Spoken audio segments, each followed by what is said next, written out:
فاروق ستار پاکستان کی تیسری بڑی سیاسی جماعت متحدہ قومی موومنٹ کے پارلیمانی رہنما ہیں۔ ان کا تعلق میمن خاندان سے ہے۔ سیاست میں آنا اور ملک و قوم کی خدمت کرنا ان کا جنون تھا۔ کالج کے زمانے سے ہی آپ نے مختلف فلاحی کاموں میں حصہ لینا شروع کر دیا۔ آپ نے سندھ میڈیکل کالج سے تعلیم حاصل کی اور الطاف حسین کی شخصیت سے متاثر ہو کر ان کی پارٹی میں شمولیت اختیار کر لی۔ اس وقت کی سیاست میں تشدد اور انتہا پسندی کا عنصر غالب تھا، اس لیے آپ کے خاندان والوں نے آپ کے سیاست میں آنے کی مخالفت کی، مگر آپ ڈٹے رہے۔ آپ کو کراچی کے کم سن ترین میئر ہونے کا اعزاز بھی حاصل ہے۔ 16 مارچ 2008 میں آپ کو حزب اختلاف کی طرف سے وزیر اعظم بھی نامزد کیا گیا۔ آئیے ملتے ہیں فاروق ستار سے۔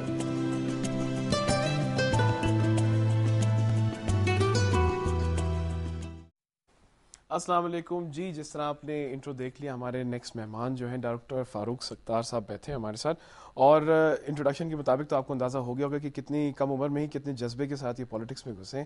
آج ان سے بات چیت کرتے ہیں اور دیکھتے ہیں کہ ان کے اس پالیٹکس اور موجودہ حالات اور بیرونی حالات بھی دیکھیں گے تھوڑے سے، اور ان کے اپنے بارے میں تھوڑی سی بات چیت کرتے ہیں آج جاگو دن۔ السلام علیکم ڈاکٹر صاحب۔ جی وعلیکم السلام، میرا نام کیسے ہیں؟ میں خیریت سے، آپ سنائیں ٹھیک ٹھاک ہیں؟ جی بہت شکریہ۔ سب سے پہلی بات تو جی میں یہ سوچ رہا تھا کہ اگر ایک کمپٹیشن کیا جائے most well dressed politicians of Pakistan, تو اس میں آپ ضرور کمپیٹیٹر ضرور بن سکتے ہیں ماشاء اللہ۔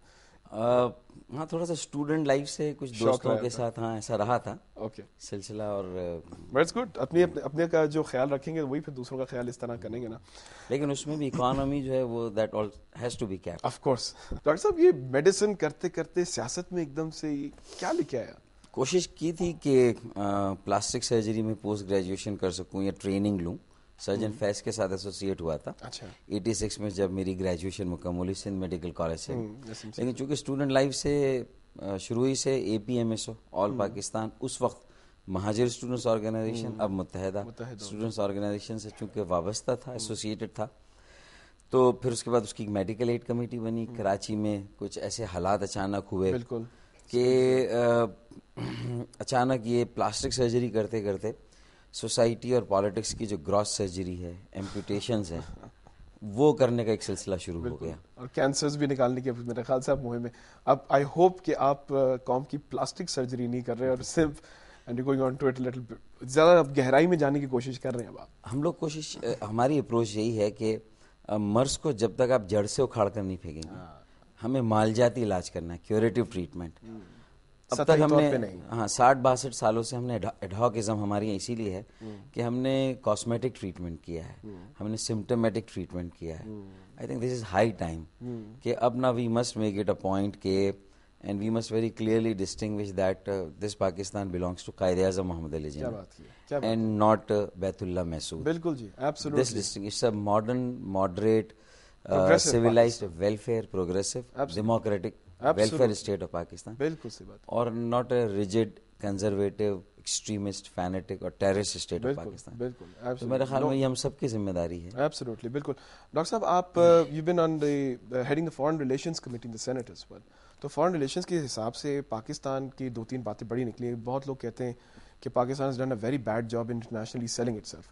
آج کل کے دور میں تو and we've always been the front line, ہمارے پر خوشی یا غم کسی طرح بھی دیکھا جائے، خوش قسمتی بد قسمتی، we been front line of every thing.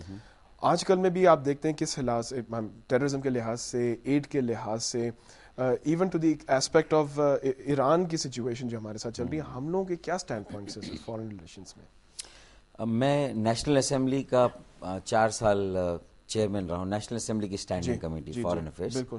Now I am the Minister for Overseas Pakistan. بالکل، دی OSP کانسیپٹ۔ تو اس میں میرا ایکسپیرینس یہ ہے کہ we are very bad at using our human resource, جو ہماری سب سے ابنڈنٹ ریسورس ہے۔ ہاں، جو ہماری سب سے بڑی پوٹینشیل ہے، استعداد، ہماری کیپیسٹی، ہم اس کو ایکسپلائٹ نہیں کر رہے ہیں۔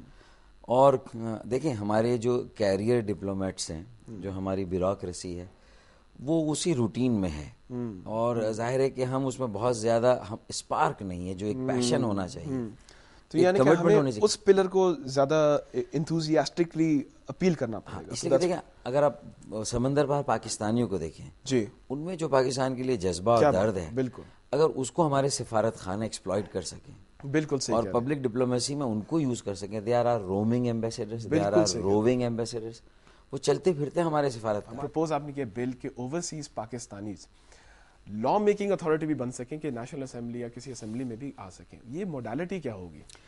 اس کی موڈیلٹی کو ہم ورک آؤٹ کر رہے ہیں. ہم نے اس کی جو براڈ پیرامیٹرز جو طے کیے ہیں وہ یہ ہے کہ ہم نے پروپوز کیا 4 سیٹس ہم کریٹ کریں نیشنل اسمبلی میں. ٹھیک ہے.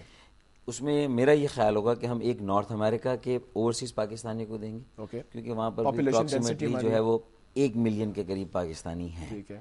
اسی طرح 1 ملین پاکستانی یو کے اور یورپ میں ہیں. بالکل. اسی طرح مڈل ایسٹ میں تو مور دین 1 ملین ہیں. بالکل. 1 سیٹ ہم far east rest of the world ہم کر سکتے ہیں. لیکن ہاؤ ول دی پریزنٹ ہوں گے کس طرح, کیونکہ وہ تو ہے اوورسیز, تو ان کی ریپرزنٹیشن کس طرح ہوگی؟ اس میں دیکھیں, اگر ہم اوباما کے ماڈل کو یوز کریں, کمپیوٹر اور جو ہماری آئی ٹی ٹیکنالوجی ہے, بالکل, اس نے تو ہماری لائف کو بہت آسان بنا دیا ہے. بالکل بالکل. اور ہم آؤٹ سورس بھی کر سکتے ہیں اپنے ایسے الیکشنز کو, وہاں اپنے لوگوں کو رجسٹر بھی کر سکتے ہیں, اور وہ رجسٹریشن ہماری یہاں کی ووٹنگ کے لیے بھی کام آ جائے گی. دیکھیں, ایک سفارت خانے کے اندر سارے پاکستانی کسی بھی ایک ملک کے بہت سارے علاقوں سے نہیں آ سکتے. جی ہیلو, السلام علیکم. وعلیکم السلام. جی جناب کون بات کر رہے ہیں؟ سر ممتاز بات کر رہا ہوں بھاگلپور سے. ممتاز صاحب کیا حال ہے, خیریت سے آپ؟ جی جی ٹھیک ہے, بتائیے. جی جی ڈاکٹر صاحب. ہلو. جی ممتاز صاحب ہم سن رہے ہیں, بتائیے. میں ڈاکٹر صاحب کو جی منسٹر بننے پر مبارکباد پیش کرتا ہوں.